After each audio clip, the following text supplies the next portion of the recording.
Okay. Alright. This is the way to do it. Okay. I'm just walking around behind work.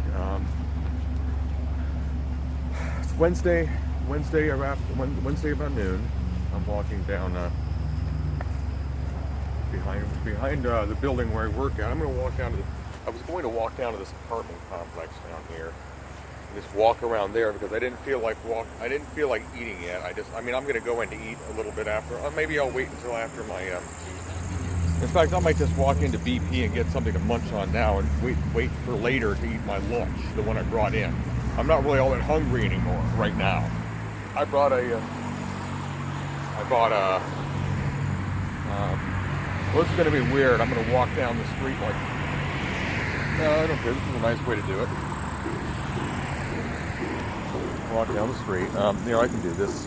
I'm walking down to the BP. I'm going to get myself something to eat down there instead of eating my lunch. I think I'll eat my lunch at 2:30 when the afternoon break instead of just because I'm not really all that great hungry right now. But I'm going to eat a little snack. My lunch isn't all that big to begin with. A little bit of that beef stew that I had. I'm not sure I liked it all that much. I tried to make some dumplings out of eggs and coconut flour and almond flour. They kind of fall apart a little bit. They're okay. I mean, it's not too bad as far as things go, but it just seems like it's the first time I ever did, and I was experimenting with it. It didn't turn out. I ate it just fine Monday. Yesterday I had some of the meat that I cooked some steak on the grill, on my George Foreman grill at home last night, so I had some left over after lunch. Well, I had some left over, which I cooked up, which I ate for my lunch yesterday. But I have some of that stew left over. I only got two little bowls of it when I made it. I might just start cooking my steak and then just have some left over for the next day for my lunch. Maybe that's the way I could do it from now on. The meat and greens diet. Meat and greens.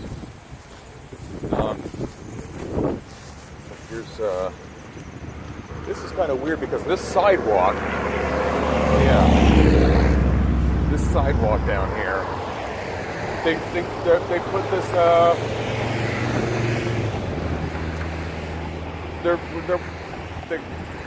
of all the places to cross, they happen to this. I don't know what the meaning of this is yet, but at Worthington Woods and Sancus, there's as you can see, this. Well, I don't want to do it that way. I hope that doesn't screw up the video. I'm so tired of these videos getting screwed up by it's a lot harder to make a portrait video into a landscape video than I thought it was going to be. I thought it was just a matter of just clicking, rotating it in some kind of a program. But Google Photos won't do it, YouTube won't do it, Movie Maker won't do it. It doesn't look like Pinnacle Studios. Well, they won't do it unless YouTube and Pinnacle Studio. I didn't notice it'll do it unless you actually have to. To alter the video, the resolution of the video, in order to rotate it. And that's one of the problems I'm having with videos with my phone.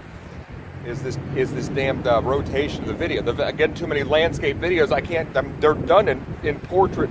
No, they're done in portrait mode when I want them to be in landscape, and it's not just a matter of flipping a switch to rotate them. They're a pain in the ass to rotate. I mean, even if they're oriented for landscape. I mean, the content is oriented for landscape, but the file puts it in a portrait, and obviously it doesn't show up on a 16 by 9 screen as looking like a good video.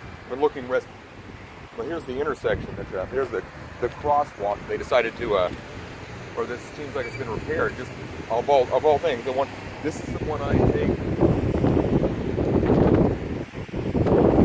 Because it's weird, because I remember when I was the last weekend on the set, when I left here on June 8th, before dawn, next day, the second to the last day of Dawn's life, when I went home from work here on Friday night, exactly 25 hours before Dawn died, 24 hours and 59 minutes before Dawn died, it was killed. I don't need to keep on saying it that way, but it was true. That's what happened.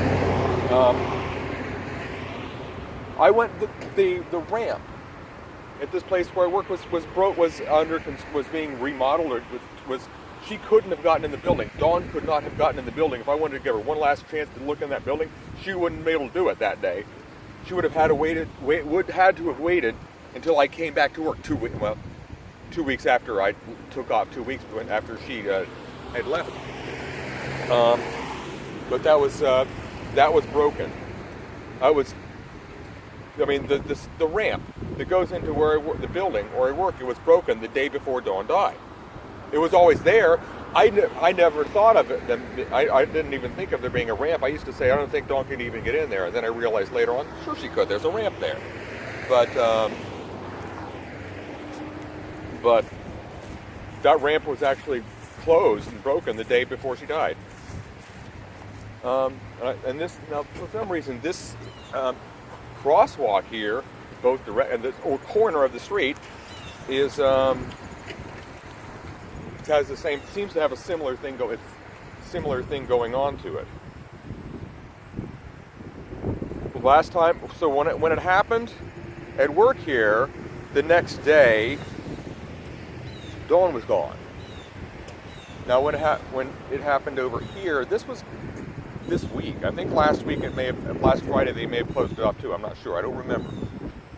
But either way, it was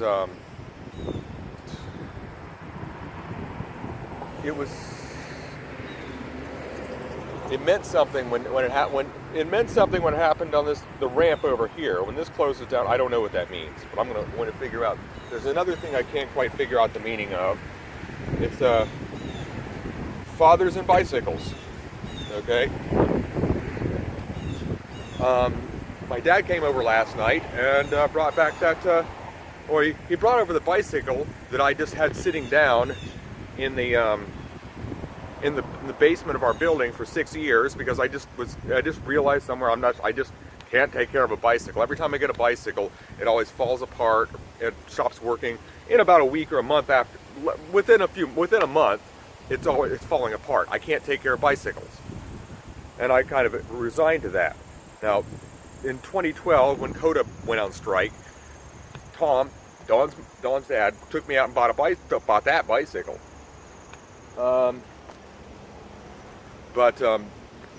I just fell apart pretty quickly. I wasn't taking very good care of it. I mean, I'm not responsible enough to take care of a bicycle. But my dad didn't stop my dad from taking it, see if he could fix it up, and he took it to the shop to see how much it would cost to get it fixed. I'm like, I just pretty much gave up on it 6 years ago.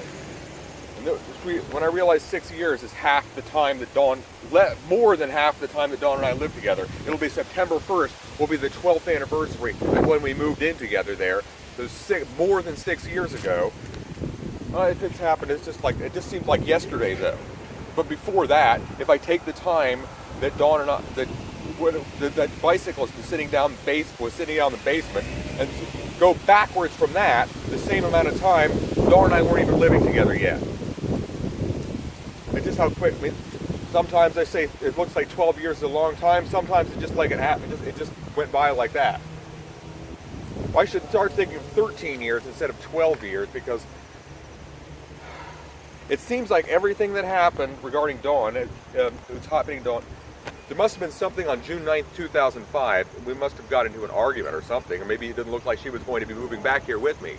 Maybe we made because I know that during the summer of 2005, it was possible that we weren't going to be together, because we're still hundreds of miles apart from each other. It's easy for people to drift apart when they're in a long distance relationship. She just needed this from me. She needed to come and she came here anyway. So it's gonna be. When I went to see her was when she moved back to Ohio. I'm not going all Chrissy Hind right now. When she moved back to Ohio was in Westerville. They moved to Westerville, but they were in a hotel in Westerville. That was December 10th, 2005. So I'm going to look at December 10th and remember what happens there and see what happens 13 years after that. Now, I started working over just down this way, Worthington Woods, down there at Mettler, Toledo, the first time in 2005, August of 2005, right about this time, about 13 years ago. So whenever it's 13 years, it has something to do with computer. I've noticed something to do with my computer because we got my computer at my house on my 13th birthday. It was kind of like the family, like my parents got it for the family, but really, it was my dad getting it for me. And it was on November 17th, 1981 when he brought the TRS-80.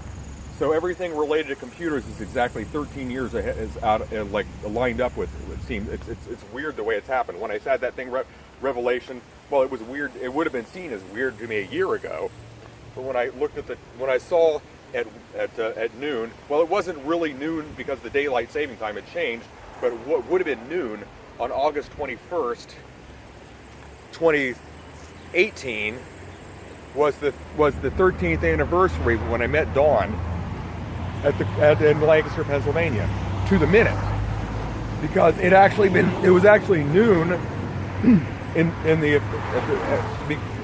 because the time had been moved up. The daylight saving time had advanced before April 21st. So when I realized it's an hour ahead, I realized this is when I turned around and read this. I'm going to tell the story about how when I Googled and found this. Let's say the Google took me to Jesus moment.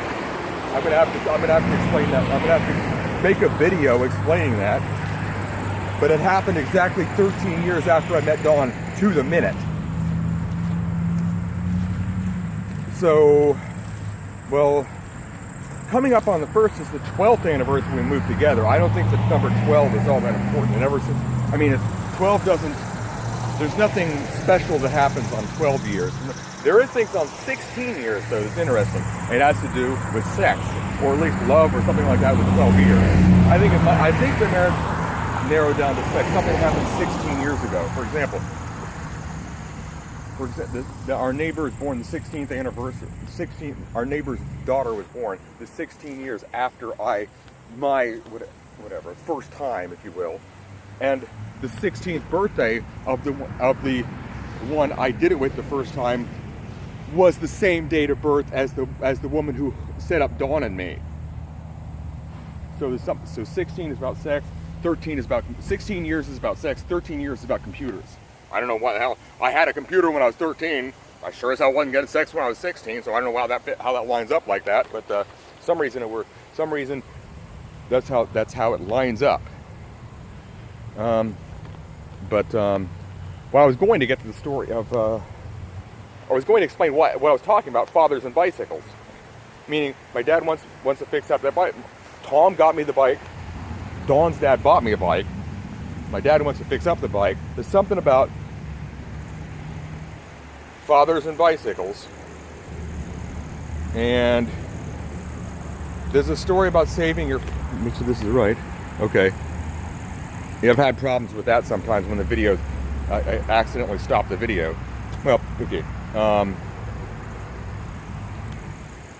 mean, there's saving the father in who's been swallowed by the whale in Pinocchio. Yeah, I'm going to get into Jordan Peterson's story stuff now. And then there's the story of Jonah and the whale. There's something about rescuing your father. It has to do with rescuing your... I'm probably going to have to listen to one of those. Maybe, I don't know, I don't think it'd be Maps of Meaning. Maybe it's in his biblical series, but I'm going to have to find out the one about Pinocchio, something about rescuing your father. And now, he wants something about that. What is it that, he's looking to ride the bicycle, that, he's looking to see me have as much passion in the bicycle as he does, and he's also looking at Tom, Dawn's dad was also enthusiastic about me doing that. I mean, I've resigned to the fact that I don't feel like I'm responsible enough to own a bicycle. It's not a matter, I mean, I'm saying, yes, you have to take care of it, it's going to fall apart. Well, I've decided I'm not going to deal with a bicycle. I can't be responsible enough to keep a bicycle from falling apart. But fathers seem to insist upon bicycles. It might have something to do with, there must be some parallel with Pinocchio. The story of rescuing your father. I guess, is this bicycle obsession, is it a whale? Is it metaphorical to a whale? I'll have to look at that.